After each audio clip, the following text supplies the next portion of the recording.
Hello and welcome to the next episode of the Tech Talks with SAP. What is the future of ERP and how business can and should embrace disruption? Today, I'm happy to welcome two technology thought leaders, Paul Sanders and Phil Loven, who will dive into different aspects of how SAP is driving digital transformation for our customers and partners. By the way, Paul and Phil are also friends. So they will share some amusing stories and anecdotes from their life and probably also come up with some unexpected insights. So get prepared for an unusual technology talk that could have been in a pub. So if you have any questions, please bring them up in the live chat. And we are about to start. And the stage is yours, Paul and Phil. Thank you, Larissa. So, Phil, nice to see you. Nice to see you. So Larissa, you are correct that Phil and I are friends. Whether we remain friends 45 minutes time is to be seen. For those who don't know me, I'm Paul Saunders. I'm the head of product strategy for Cloud ERP for SAP. And Phil. Yes, Phil Löwen. I sit in the cross-product engineering experience unit within SAP, so within product engineering, and as such look after how do things around integration fit together, how do they come better together, especially focusing on a business context. And Phil, if I can ask you a question first, because I think it'd be good when we're talking about kind of the future of ERP is anti-fragile. What do we mean by ERP? Give me the Phil Löwen version. ERP. Are we talking old school or are we talking currently? Currently. So I mean, what we've evolved to for me is how can a business understand the market that it's in, the environment that it's in, who are its competitors, who are its customers, how are they driving business, how are they progressing properly and positively on top line, bottom line, and infrastructure wise in this by now cloud native world environment that we want to be in, whether that is or not. I mean, we're talking public cloud, private cloud, hybrid cloud environments, to bring all the marketing terms out. That is to be discussed. Yes. Yeah. How about yourself? So, yeah, I think I asked somebody one time to say, like, explain ERP to like a bored 9-year-old child, and the explanation that I had that has always resonated with me is, in any business, you have to manage your financial flow, your people flow, and your material or service flow. And ERP keeps those three things in sync. And I think, the reason that, Phil, I think it's important to think about it today is that if you go back to kind of, 1990, when Gartner came up with the term ERP, it's a very, very different world today than it was in 1990. Yes. I mean, you and I both still look just like we did in 1990, very young and youthful and very hip. But apart from that, things have changed a little bit, and one of the challenges, I think, and we'll get into antifragility in 1 second, but one of the challenges that I think is really important for companies to address is that what we did in 1990 was really, not completely relevant by 1991. By the time we got to 2001 and 2021 and now 2024, by and large, things have changed quite a bit. And having the same mindset, the same approach, the same, kind of, this is what we've done in the past, let's do it again, is, I think, one of the biggest problems that companies have. Because if you go back to 1990 or the early 1990s and you look at it from an SAP point of view, we were still on, and correct me if I'm wrong, but we were still on R3 in those days. I think ECC, was 1992. R2, R3. I mean, So, my first implementation back in 95 that I was part of, 96 that I was part of, was R2. So we're okay. talking Windows 3.1 So for work groups. We're talking very, very basic connotations around user experience. Slightly ugly squares with colors. I still like the SAP GUI. I think it looks nice. But I think if you think about that with kind of this monolithic systems as they were, because it wasn't just a monolithic piece of software; it was a monolithic system, monolithic processes and Yes. mindsets and approach and everything else. But the goal was really reduction of variability, standardization. This is what we do as a business.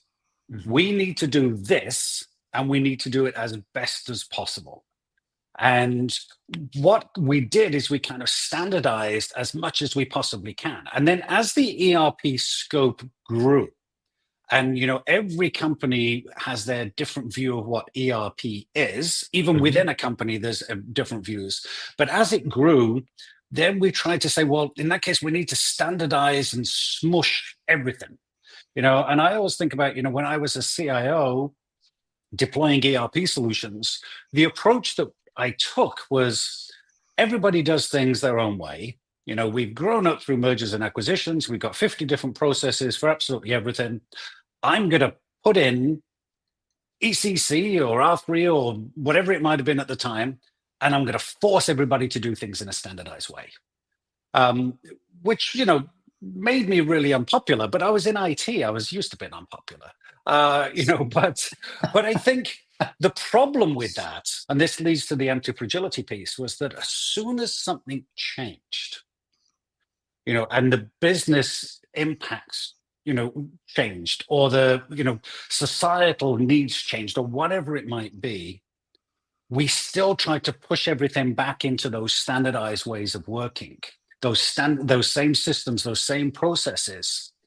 And 9 times out of 10, that didn't work. Let me unpack that one a little bit first. I mean, like I said, when my first system, 96 or so, R2, by the time year 2000 rolled around, 2001, I started as a consultant. When I look at this convergence that we had with SAP, so everything was one monolith. You had your module framings that were there. But whenever we had certain changes that were coming about, everything went from let's bring it together, let's pull it apart again, because the hardware, the software, the processors couldn't cope with it. So we always did this: piece everything together like a Lego brick in a single storage, then pull everything apart again, because now we've got business warehouse accelerator that needs to be pulled apart. We got CRM that needs to be pulled out because of syncing and bandwidth and all these topics. And then with the introduction of HANA, or in-memory computing, where everybody tried to compete of what does in-memory computing mean from a database perspective and whatnot. One thing that we always try to do is, from an IT side, here's everything that I have, go and pick whatever you need in order to figure it out. And the business side came with, here's all my business requirements, but that alignment, that so much necessary as it was, never happened in conjunction with each other. Initially, it was always, let's start with the business. We figure out the business processes, then we try to reframe that context, and then bring in IT as a second step 3-6 months down the road. And suddenly you sit there with, expectations versus reality. That doesn't fit together. Let's start that again up from the beginning. And while we've been doing that, and coming back to that anti-fragility topic, the one thing that we never looked at is, how does a system cope with it from a stress factor perspective? And how do you actually take that anticipation of what needs to be there in order for the system to be able to scale up, to scale down, to converge and whatnot? So that initial idea of grid computing, that part never really got addressed until we got into in-memory computing, until we got into holistic stacks that went across the board, that were interconnected, intertwined with each other. So call it a or I like to call it a digital fabric that basically is not just sewn together, but actually intertwined at the core of it. And that's the I want to say the 15 to 20 years of experience that ERP needed to grow from the 2000s to the 20s, 21, 22 of this decade, to actually be able to now say, okay, now I'm ready for AI. I'm ready for whatever comes with it, in addition to all the infrastructure that's there. So let me, we talked about, kind of what is ERP, and if we think about antifragility, and my understanding of antifragility is really kind of from the last few years. But there was a book that came out in 2014, and I've got the gentleman's name here because I always forget it, Nassim Nicholas Taleb, which was Antifragile. Yes. Really, Things really that good gain book. from disorder. That's the one. Good book. Yes. But obviously it's based on, or maybe not based on, but the one that always comes to my mind is Nietzsche's quote of, "That which does not kill me only serves to make me stronger." That, Yes. if we don't try and avoid and block off disruptions and things that could change us, we actually become stronger. And there's some, I think in science, there's some proven, history around this. Like on the biological side, there's when I was younger, you would have people that you referred to as mommy's boys, the ones who had been protected and mommy cuddled, mother cuddled, and all this sort of stuff. Check. And there is, yeah, and there is, we grew up to be IT people. But Yes. there is proof that if you protect those children too much, then they don't get exposed to the same, external, bacteria and viruses and all of this sort of stuff, and they do grow up weaker. I do think there is this, the Nietzsche quote, my favorite kind of version of that is the American poet and author Jim Carroll, sadly now deceased, but he said, that which does not kill me only serves to make me sleep till 3:30 the next afternoon. And which I thought was, given his life, I think it's a pretty good one. But the idea, I think, behind antifragility is that, the proverbial will hit the fan, stuff will happen. And what we, I think, tried to do in the past with ERP, being the broadest ERP, applications, people, mindset, processes, everything, was to say, let's try and make it as fortress-like as possible and make sure that things couldn't break it. But what we've seen, the proof has just been so, painful for us over the last 5 to 10 years with pandemics and supply chain disruptions, and big boats getting stuck in canals and bringing the entire world's commerce down to, and all of these things that, if you start to think about it, you'll be like, I can never plan for that. It's the wonderful Donald Rumsfeld quote, which he was much maligned for at the time, but I think was actually very good, which was there are the known knowns, the known unknowns, and the unknown unknowns. Yep. This is about how do you architect your business in the broadest sense for the unknown unknowns.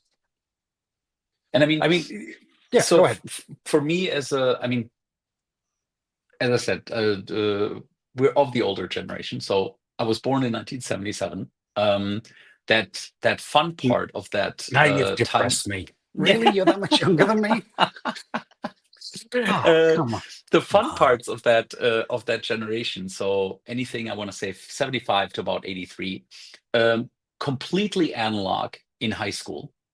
If you called somebody and told them, hey, it's Monday, Friday, we're going to meet at 5:00, you were there Friday, 5:00. There was nothing you could change about it. So full scale analog versus when I got to college, I went completely digital. So I'm lucky enough of that generation that experienced both in their upbringing, if you want to call it that. But the thing that basically drilled down, and I also gave a speech on this, is for me, classically would call it the innovator's mindset. I would call it my gamer's mindset. So anybody who grew up in that time frame, gaming was a de facto standard, whether it was an Atari, a Amiga, a Nintendo Game Boy, or of the likes. But all of the people in that generation had the same approach to playing with games. They didn't read the book or the manual that told you how to do it. You popped in the cassette or the disc or whatever, and you just started playing to figure out on your own, okay, what is it that I need to do there? So that ability for me that transcends basically to the ability to act to every situation arising with the necessary behavior, speed, agility, curiosity, as well as caution for the best desired experience and outcome. And that depicts exactly that part. You need to run through certain experiences once to learn it, or 25 times to get better at it. Because if you want to level up to the next level, you only have that one chance to level up at the framing that you're at. If you don't manage that one, you get to go back to start and try again.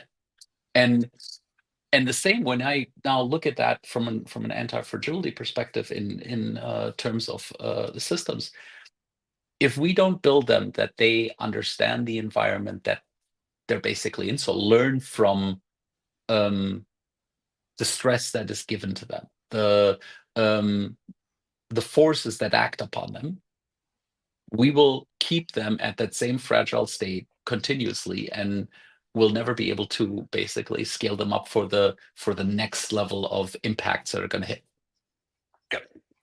I think that one of the things that's important for the audience to think about is that anti-fragility isn't just dealing with the bad disruptions. It's also, embracing the really good disruptions, but being able to detect in advance which are good and which are bad disruptions. And I can think of an example. I used to be CIO of a business in the US, and we made tools, electrical test equipment and hand tools and all these kind of things. And we had a huge opportunity one year. It was I think a Father's Day promotion for one of the big box stores, kind of the Lowe's, Home Depot, those kind of things. And they selected one of our products to go into their flyer. And, and it was just like, can we make as many of these, whatever it was, as possible? And, in those days, it was really hard to work out, okay, what available capacity have we got? What kind of, supply have we got? Can we get stuff in on the right lead times and all of this sort of stuff? But we went gung-ho, kind of brute force at it. And we won that deal, and we supplied tens of thousands of these things. And then after the fact, we found out that we lost $15 on each one. And ouch. It's one of these things where you're like, what an incredible opportunity. Look at this. And yes, we can make it, and everybody go for it. In hindsight, if we would have had the ability, and this is what you were talking about, the kind of the data and the AI to say, yeah, this is really good, looks really good. Yeah. You're going to lose a boatload of money on this. Don't do it, And I think the key part with ERP today is that you have to have this solid data foundation, and we've talked about data with ERP for decades now. But when it comes to, if you're going to put AI, and I don't think it's AI on top of things, I think it's AI through things, it's really through what we do. But when AI says, hey, Phil, you've got an opportunity, and you could do this or you could do that, would you like to take a look and make a decision? You want to have 100% confidence that the two options being given to you are based on reality. Based on facts. Exactly. So, what's your thoughts there about the kind of from a cross-product marketing and an integration point of view? We've often thought of data as kind of, okay, and I'm going to show my age here. Let's get an ODBC connection, or let's get a cron job running, or let's do something that will pull these things together. Yeah. How should people watching this think about data for ERP in this anti-fragile world? I mean, and we've been down that road of, everything needs to go in a data lake. For me, since I was with a startup at some point in time, discussing on certain topics, I hope Paul is going to come back, but we'll let that one go. So I basically looked at it always from whatever data set I have, whatever data environment is available to me. I always need to be aware of not only of the physical data, where it resides, how it resides there, but I also need to be aware of the taxonomy that sits in context with it. So very classic, very simple example. You take any kind of document, you put it on a USB stick, you transfer it from laptop A to laptop B. The document will be there, but all of the associated taxonomy that was bound with it sort of went out of the window. So does it necessarily make sense to always move data from left to right to wherever? No, it doesn't. But we need to understand the data as part of where it sits, where it resides, how it gets framed, how it can exist in the environment, and see SAP more of a um, um, of an orchestrator as such, to understand where do I have access and own, where do I have access and collaborate or rent or whatever, where don't I have access, and do I even need that access in order to get the right set of data, the right amount of data, and how to frame those pieces.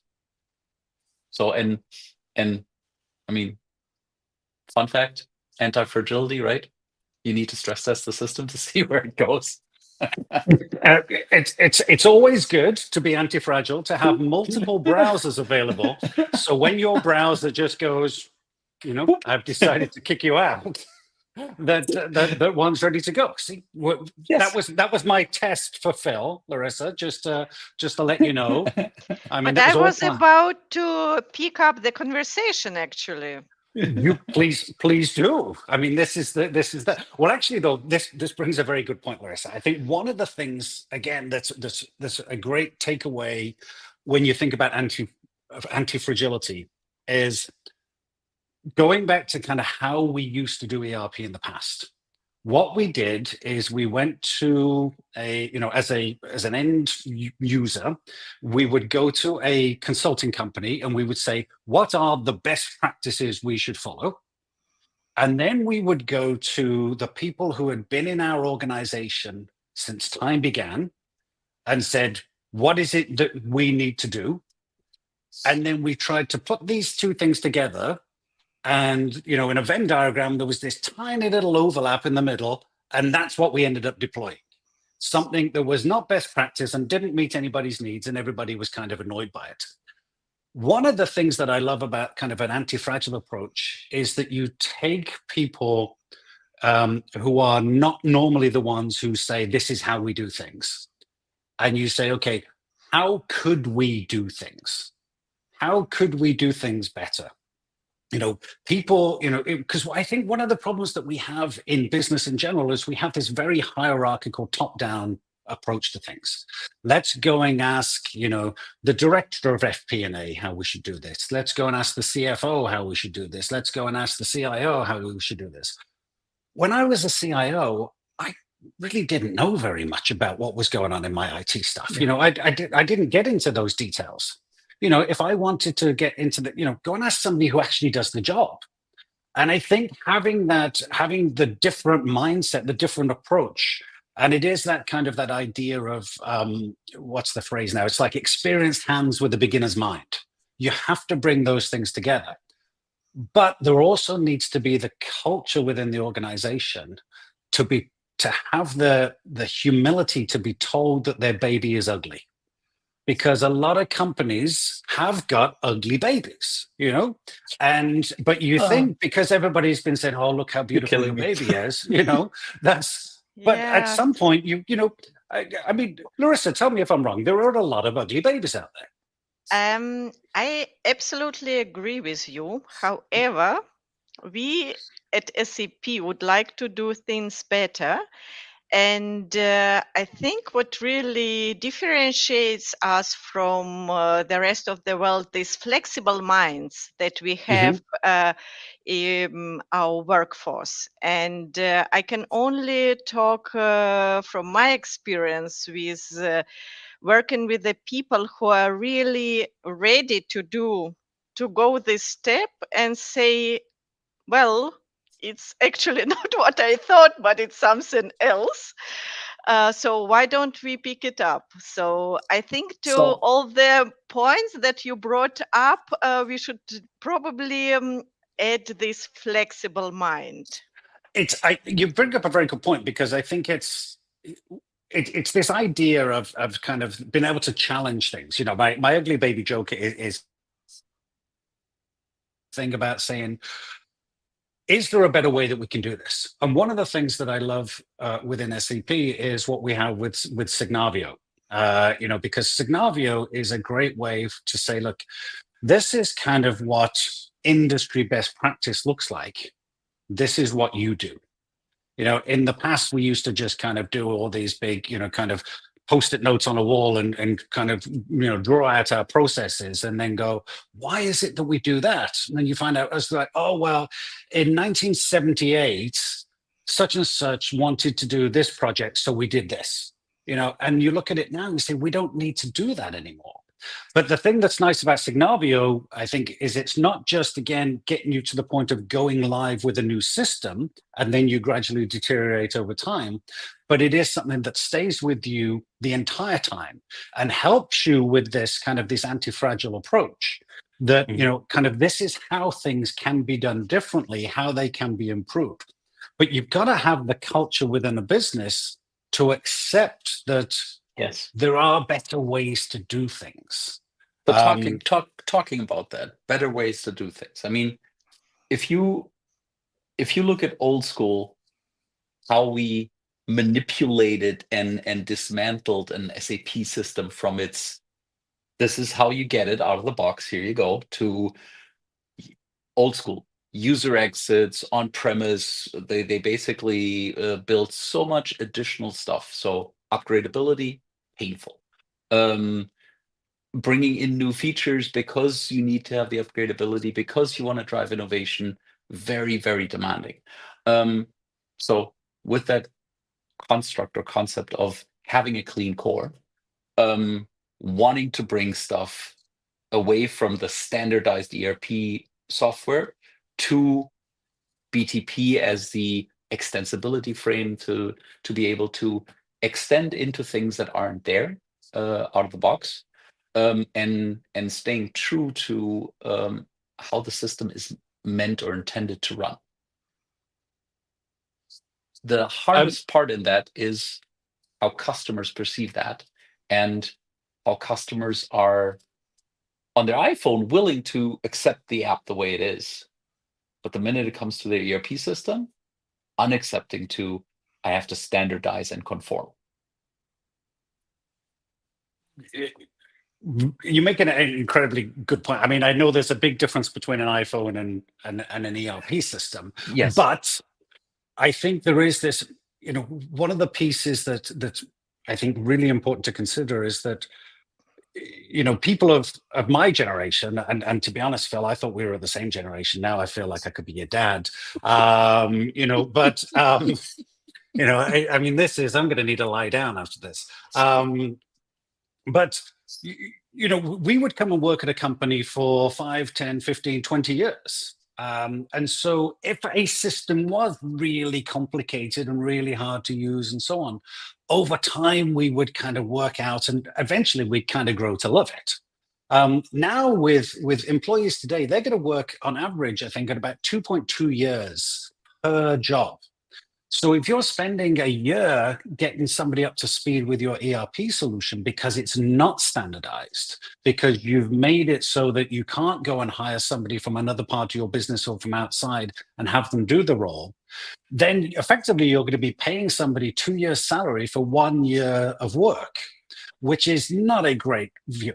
I know we haven't got a huge amount of time, so please, if there are questions, please post them into. I assume we've got a little Q&A section in there. But Larissa, do we have any questions in the queue so far?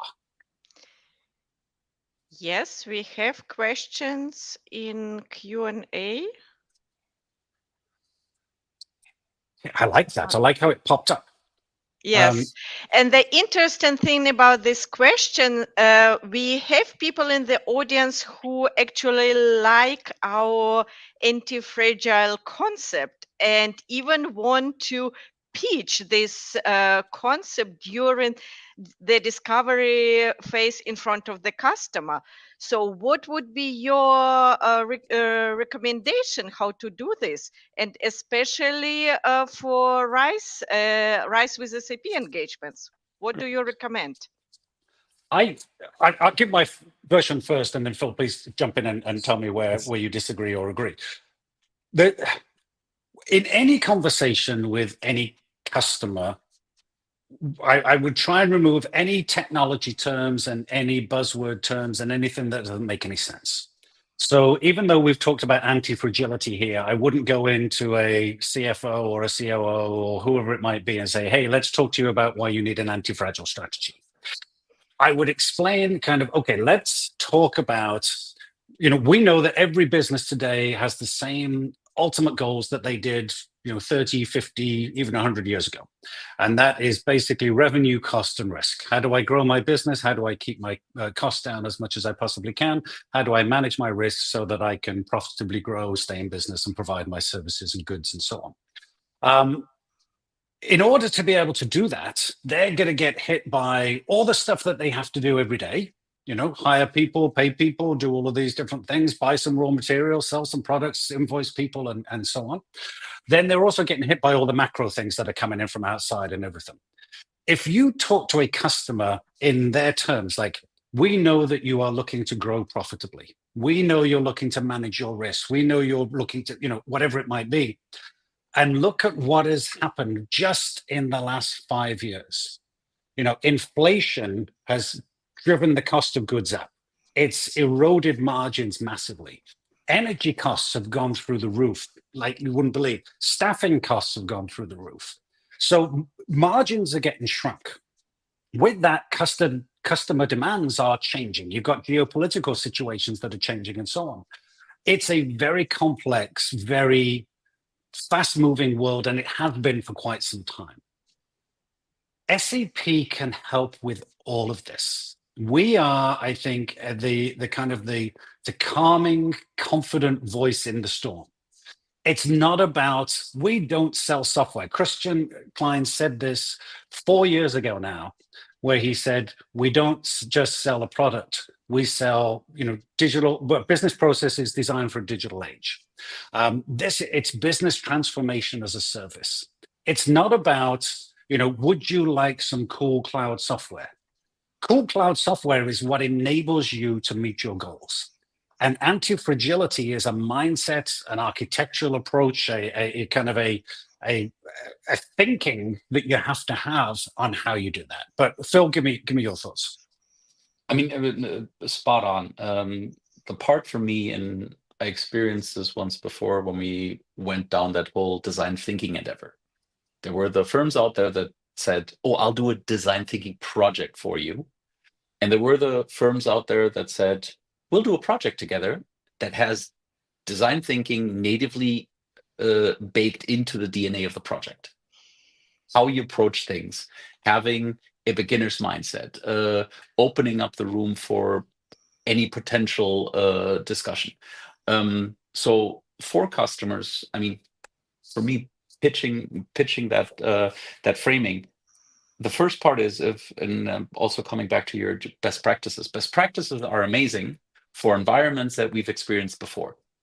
The minute you get to new environments that you've never been part of, best practices don't work. They are a good source of understanding, but they shouldn't be the basis for a new environment that nothing existed in before. So as that, everybody's transcending basically to, we got to be a cloud company. We've got to do all of this. Everything has to be in the cloud. No, not everything has to be in the cloud. But there's key essential pieces for you to be able to scale, to grow, to basically rise to the occasion when your business demands agility, demands understanding what is going on in your system. Where is it breaking? Where is it stressing? Where is something going to break that you can preventively attach to that?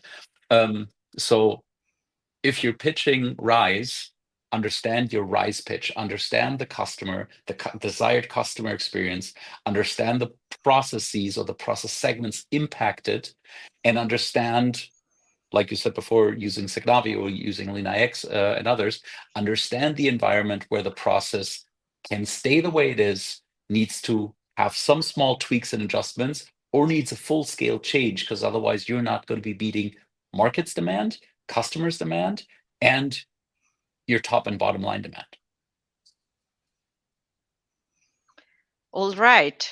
These are actually great insights. And I hope with all these interesting elements, with all these special details that our speakers brought up, it's definitely what we can really feel is that SAP is truly the company, as Christian Klein said, that delivers this digital transformation as a service.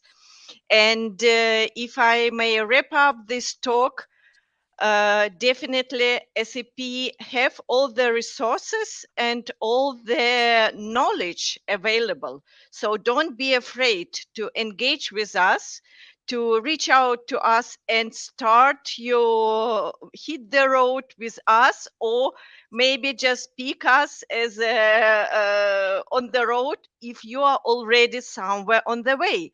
So this might be also a very valid point, as sometimes we start our roads not with the same people with whom we end this road. So for this, again, thank you very much, Paul. Thank you, Phil, for Yes. delivering this great conversation. Do you have some closing words for our audience? Yes, of course. I mean, for me, anybody who works in this environment, and especially looking at the technology aspects also, I am a huge fan of SAP TechEd. This is where a community exists, where you can share thoughts, where you can get new insights, where people challenge you to think differently. So in that context, I mean, there's SAP TechEd Live starting online. In parallel to that, then we're going to have successions at the user group events. So in the Americas, in Australia, in Europe, in Germany during next year. If you can make it available, check the formats out, either online or in person. Search for those conversations and please engage. And I mean, this is a start for us that we wanted to have jointly with friends, chats about what's going on in the business, what's going on in the technology environment, spark new ideas, and sort of drive conversations. So looking forward to what's coming next. Paul. I was just going to say, we have also the SAP Discovery Days. I know I'm doing one in Slovenia and one in Romania coming up. But my ask would be, as a business, just start off with the kind of, what is the art of the possible? Where could our business go? What does a day in the life of one of our customers look like 5 years from now? What's it like to be an employee, a partner, and so on? And then start to think about how well can we respond if something happened. And as crazy as you think it could possibly be, it's going to be crazier. There's always that chance, and it could be a really good thing. It could be a huge challenge. But the strength comes from the ability to be able to, it's kind of the Bruce Lee approach. You've got to be like water. If you're a big block of ice and you hit a rock, you shatter, you go everywhere. Water, you go around the rock, you continue on the other side. This is the kind of approach. It's a very, ERP is ERP, but ERP reflects the business of the day. And the business in 2024 and 2025 is not the same as it was 5 years, 10 years, and 20 years ago. All right. With these great closing words, thank you very much, gentlemen. I can only ask the audience, stay tuned with us. There will be another episode of Tech Talks with SAP coming up in 3 weeks. The link will be available soon. With this, thank you very much and bye-bye.